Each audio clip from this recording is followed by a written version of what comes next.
सीतामढ़ी।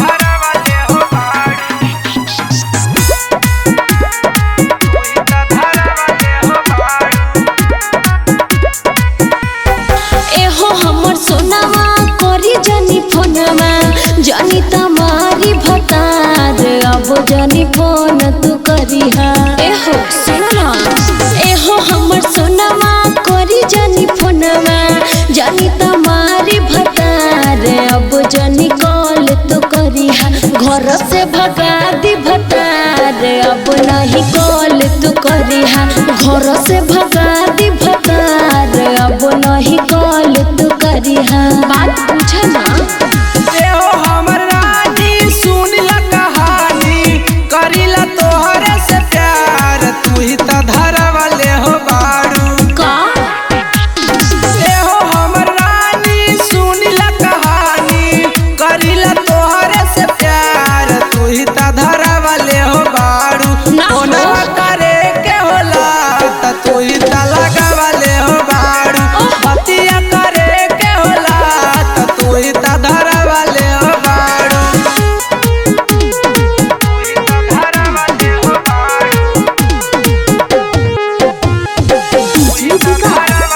मटियार कला सीतामढ़ी।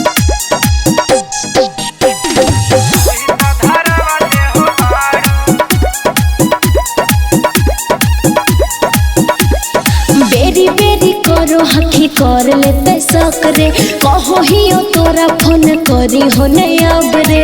सुना अब मत करी हाँ रखी है मोबाइलवा तो करके साइलेंट गे डरो ही तो काहे हम ही टाइलेंट गे। अच्छा 10 बजे रातिया में करबा बतिया सूत जीतो जब तोर भतार तू ही त धरवाले हो बारू की? फोनवा करे के होला त तू ही त ओहो। लगावाले हो बारू बतिया करे के होला त तू ही त सिखावाले हो बारू सुनना वो कुमार के बात रहे।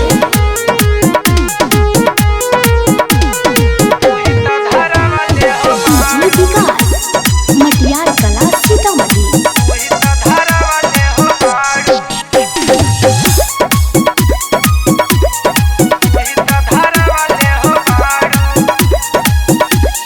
तोरा से हम कहो ही सुन ले संगतिया सुते देना आज कल कर ली हम बतिया। हे रे सुना बात मान लेना तोरा चक्कर में हम तहियो परेशान गे तोरा खाली सूते के लागल हौ ध्यान गे। तकी करिए रोशन रंगीला पंकज मान लेना बतिया भोरे के बज गेल 4 अब जनी फोन तो करी हाँ। घर से भगा दी भतार अब जनी कॉल तो करी हाँ। जानी तो दी गोली मार अब नहीं फोन तो